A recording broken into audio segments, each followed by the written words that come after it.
There are corners of our world that remain hidden. They are cradled by giants of stone and ice. Here, time does not march forward in a straight line. Instead, it moves in circles, like the seasons. In the deep folds of the Hindu Kush mountains, there are such places. Valleys so remote, they almost seem to be a myth. The journey into them is not measured in miles, but in the layers of silence one must pass through. It is a long and arduous path, a path that has protected a secret for centuries. The wind whispers through the high passes, carrying tales that only the mountains understand. We begin our journey where the modern world ends. The air grows thin. The sounds of civilization fade, replaced by the rush of glacial streams. These are the arteries of the land, pulsing with cold, clear water. They carve their way through the rock, their song a constant companion in the profound quiet. This is a land that demands respect. It tests all who enter. We are here to listen, to observe, and to understand one of humanity's most enduring mysteries. A culture that has survived against all odds, nestled in a forgotten paradise. The Kalash valleys await. The first glimpse of these valleys is a breathtaking sight. After days of travel through stark, rugged terrain, the landscape suddenly softens. Patches of impossible green appear, clinging to the mountainsides. Terraced fields descend like giant staircases, a testament to human persistence. Here, in this isolated sanctuary, a unique way of life has blossomed. It is a world painted in vibrant colours, standing in stark contrast to the monochrome rock that surrounds it. This is the home of the Kalash people, a living enigma in the heart of Asia. The valleys themselves seem to breathe. In the morning, a soft mist rises from the riverbeds, shrouding the villages in a gentle embrace. As the sun climbs higher, it burns away the haze, revealing homes made of wood and stone. They seem to grow directly from the earth itself. The scent of pine and damp earth fills the air. The sound of distant goat bells echoes across the slopes. It is a world that feels both ancient and alive, a place where every rock and every tree seems to hold a story that is just beginning to unfold before us. The landscape here is a character in its own right. It is a dominant and powerful presence. The mountains are immense, their jagged peaks scraping the deep blue sky. Their slopes are a mosaic of greys and browns, dusted with snow even in the warmer months. These are not gentle hills. They are colossal walls of rock that have guarded the Kalash for generations. They are both a fortress and a provider. They dictate the flow of life, the changing of the seasons, and the very spirit of the people who live in their shadow. The scale of it all is difficult to comprehend. Life here moves at a different pace. High on a cliffside, a Himalayan ibex stands motionless. It is a silhouette against the rising sun. Its magnificent curved horns are a crown of wild majesty. Then, with an effortless grace, it leaps across a chasm that would make any human tremble. In the valleys below, a snow leopard, the ghost of the mountains, pads silently through the undergrowth. Its spotted coat is the perfect camouflage. It moves with a silent, deliberate power, a master of its domain. These creatures are the true kings and queens of this realm. The rivers are the lifeblood of this isolated world. They are born from the ancient glaciers high above. Their journey is a loud and boisterous one. They crash over boulders and cascade down waterfalls, their roar echoing through the canyons. The water is a brilliant turquoise, a shocking slash of colour in the rugged landscape. It is so clear you can see every smooth stone on the riverbed. This water nourishes the fields, quenches the thirst of the people and their animals, and its constant song is the background music to Kalash life. As daylight fades, the character of the mountains changes once more. The setting sun paints the peaks in hues of orange, pink and deep purple. Long shadows stretch across the valleys, slowly swallowing the light. The temperature drops quickly. The vast, star-filled sky appears, a canopy of glittering diamonds against black velvet. With no city lights to dim their brilliance, the stars seem close enough to touch. The Milky Way is a luminous river across the heavens. It is a nightly spectacle that reminds us of our small place in a vast and wondrous universe. To live here is to live apart. The Kalash are an island of unique culture, surrounded by a sea of different beliefs and traditions. Their isolation is not just geographical. It is a conscious choice, a deep-seated instinct to preserve what makes them unique. For centuries, the formidable mountains have served as their protectors. They have kept the outside world at bay, allowing the Kalash to maintain a way of life that has vanished from almost everywhere else on Earth. This separation has forged a people of incredible resilience and deep connection to their ancestral lands. Their appearance is striking. The women wear vibrant, intricately embroidered black robes. These are adorned with cowrie shells, beads and colourful threads. Their headdresses are magnificent creations, a cascade of shells and ornaments that frame faces of remarkable character. The men, too, have a quiet dignity. Their features are distinct, often with lighter eyes and hair that set them apart from their neighbours. It is a distinction that has puzzled historians and anthropologists for generations, adding another layer to their enduring mystery. Their physical uniqueness is a visible marker of their cultural solitude. Their language, Kalasha, is a puzzle in itself. It is a melody of sounds unlike any other in the region. Linguists believe it is a remnant of an ancient Indo-Aryan tongue preserved in these valleys like a linguistic fossil. To hear it spoken is to hear an echo from the distant past.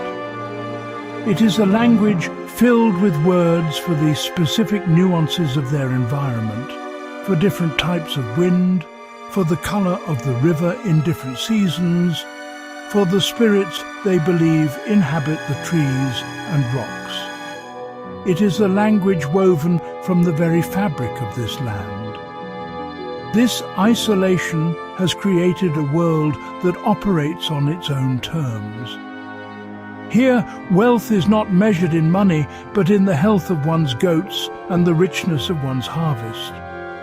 Social status is tied to generosity and wisdom. The community is paramount. People rely on each other for everything, from building a house to celebrating a birth. In a world that is becoming more and more connected, the Kalash remind us of the strength and beauty that can be found in separateness, in protecting a sacred space where ancient traditions can continue to breathe. The traditions of the Kalash are deeply intertwined with the natural world. Their beliefs aren't written in books, but are lived every day. They're expressed in dance, in song, and in festivals that mark the changing seasons. The Kalash see the divine in the world around them. The sun, the moon, the mountains and the rivers are all part of a sacred whole. Their customs, which can seem, a bit shocking to outsiders, are simply a reflection of this profound connection to the cycles of life, death and rebirth. They're a people who haven't forgotten how to listen to the earth. One of their most unique institutions is the Bashali, the house for women. During childbirth and their monthly cycles, women retreat to this separate building. And honestly, to an outsider, this might seem like a form of exclusion. But for the Kalash, it's a sacred time, a period when women are considered to be at their most powerful, their connection to the spiritual world heightened. The Bashali is a space of female solidarity, where knowledge is passed down from mother to daughter, and where the community's future is literally brought into the world. Their festivals are vibrant, joyous affairs. The most important is Chalmos, celebrated around the winter solstice. It's a time to purify the community and to welcome the new year. For days, the valleys echo with the sound of drumming and chanting. People dance in circles, their movements tracing ancient patterns. Sacred fires are lit, their smoke carrying prayers to the heavens. It's a time of feasting, of storytelling, and of paying homage to the ancestors. It is, without a doubt, a powerful, visceral celebration of life's endurance through the darkest time of the year. The Kalash have a unique relationship with death. Funerals are not solemn, mournful events. Instead, they're celebrations of the deceased's life. The body is left in a coffin above ground, and for several days the community gathers to feast, dance and sing. They share stories about the person who has passed, honouring their journey. They believe the soul is moving on to another place, and the celebration helps to send it on its way. It's a tradition that really challenges our own perceptions of grief and loss, reminding us that there are many different ways to honour the end of a life. The spiritual world of the Kalash is ever present. It's not confined to temples or specific days of worship. It's woven into the very air they breathe. They believe in a single creator god, Dezau, but their world is also populated by a host of other spirits and deities. These supernatural beings inhabit the high pastures, the forests and the rivers. Some are benevolent, protecting the goats and ensuring a good harvest. Others can be, a bit mischievous or even dangerous if not shown the proper respect. Life is a constant negotiation with this unseen world. Altars are found not in grand buildings, but in sacred groves of oak or juniper trees. Carved wooden effigies representing ancestors or spirits stand as silent guardians. Offerings of goat's milk or juniper smoke are made to appease the spirits and to ask for their blessings. These places have a palpable sense of peace and power. The wind rustling through the leaves sounds like whispers. The light filtering through the canopy creates shifting patterns on the forest floor. To stand in one of these groves is to feel the deep, quiet spirituality that underpins Kalash life. Shamans, or Dehar, act as intermediaries between the human and spirit worlds. They're not chosen, but are called to their role. often through dreams and visions. When a crisis occurs, a sickness, a lost animal, a coming storm, the community may turn to the Dehar. Through trance-like rituals, accompanied by the rhythmic beat of a drum, the shaman travels to the spirit world to seek answers and guidance. It's a practice as old as the mountains themselves, a direct line to the mystical forces that the Kalash believe shape their existence. This belief system shapes their entire relationship with nature. A tree is not just wood, it may be the home of a spirit. A mountain is not just rock, it is a sacred being. This reverence for their environment is why their land remains so pristine. They take only what they need. They understand that their survival depends on a delicate balance.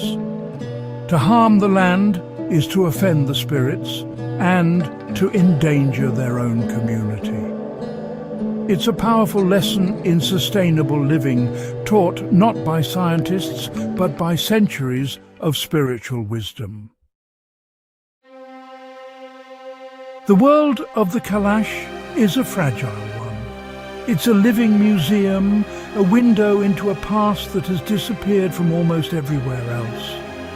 But the pressures of the modern world are beginning to press in, even here.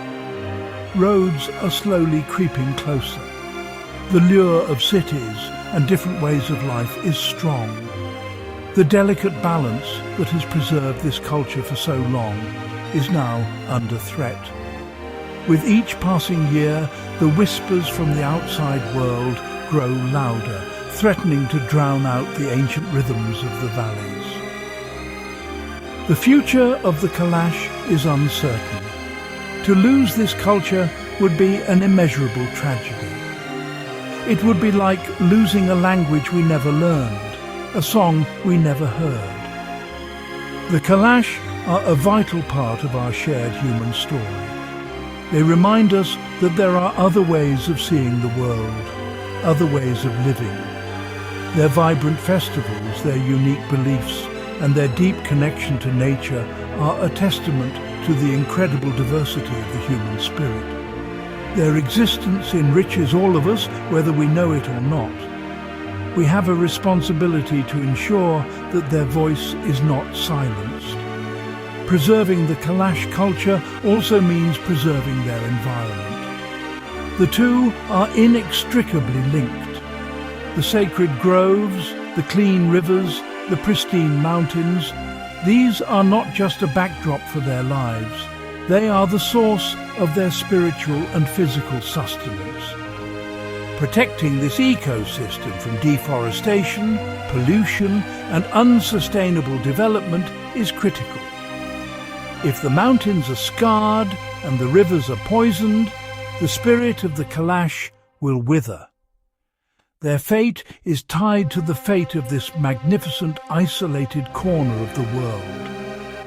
As we leave these whispering valleys, we carry with us more questions than answers. We've been granted a glimpse into a world that is both profoundly different and deeply human. The sound of the wind in the high passes, the sight of an ibex against the sky, the rhythm of the drums in the night. These are memories that will endure. The Kalash stand as a powerful reminder of what we stand to lose in our relentless march toward a single globalized culture. Their story is an echo from eternity, a quiet plea to listen, to respect, and to protect the wonders that remain.